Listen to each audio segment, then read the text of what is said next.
अपना कायद नहीं ढूंढा। और उनको देखो, वो कहते हैं कि अगर पेट्रोल 200 लीटर भी हो जाए तो हमारे कायद तो यही हैं, अब भी अगर खामोश रहे। इसीलिए मैं बार बार कहता हूं, उठो वो घर ना हश्र न होगा फिर कभी, दौड़ो के जमाना चाल अपनी चल गया। तुम अपनी सियासत को मुंतखब करो, तुम अपनी क़ियादत को मुंतखब करो। और अगर अभी भी सियासी लाशऊरी की जिंदगी गुजारते रहोगे, लुकमे बनते चले जाओगे। असी शऊर को भी बेदार करो, सियासत को समझो, तुम कब तक इस्तेमाल होते रहोगे। अब इसमें उलमा को भी आना चाहिए कि इनके सियासी शऊर को बेदार करे।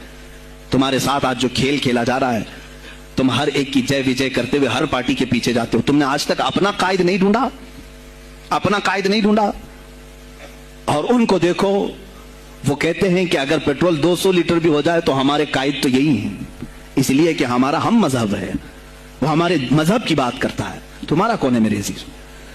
तुम किसी पर मुत्तफिक नहीं होते, और जो तुम्हारे लीडर हैं वो किसी और के पल्लू में छुपे हुए हैं, हाँ, किसी और की गोद में बैठे हुए हैं।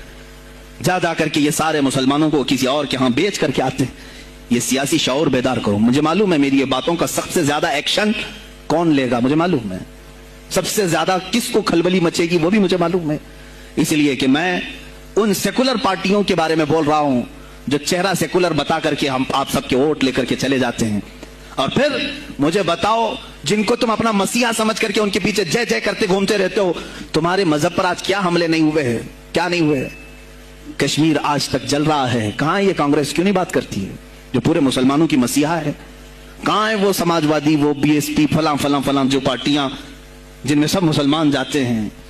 क्या इनको इतना भी शऊर नहीं कि वो पार्लियामेंट में इसके खिलाफ बात करें, कहें कि ये मुसलमानों के साथ जुल्म हो रहा है, हम इनके वोट लेते हैं? नहीं बात करेंगे, ये सिर्फ और सिर्फ तुम्हें इस्तेमाल करते हैं। और इन्हें मालूम भी है हमने इन सबको खरीदा है, इनके लीडरों के मुंह में अपनी जुबान रखी हुई, ये कोई बोलेगा नहीं, इन्हें मालूम है। आदत को मुंतखब करो, और अगर अभी भी सियासी लाशऊरी की जिंदगी गुजारते रहोगे, लुकमे बनते चले जाओगे। लेकिन मुझे अंदाजा है इस बात का, हिंदुस्तान की आजादी में भी मेरे अकाबिरीन में 30,000 उलमा ने अपनी जानें दी हैं। कश्मीर से लेकर दिल्ली तक हर दरख्त पर एक आलिम की लाश लटकी हुई थी। उनकी जानें, उनकी कुर्बानियां रायगा नहीं गई। 70 साल से हम मजे ले रहे हैं, उनकी कुर्बानियां हैं ये।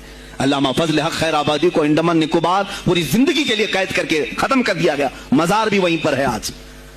तो आज मुझे अंदाजा है अगर मैंने इस बात की शुरुआत की है, हो सकता है ये जो कुछ भी हमारे साथ करें, लेकिन मुझे मेरे रब्ब जुल जलाल की ज़ात पर यकीन है। मैं यही कहूंगा, ऐ अल्लाह, अगर हमारे मुकद्दर में शहादत है तो इससे बेहतर कोई और मौत है नहीं।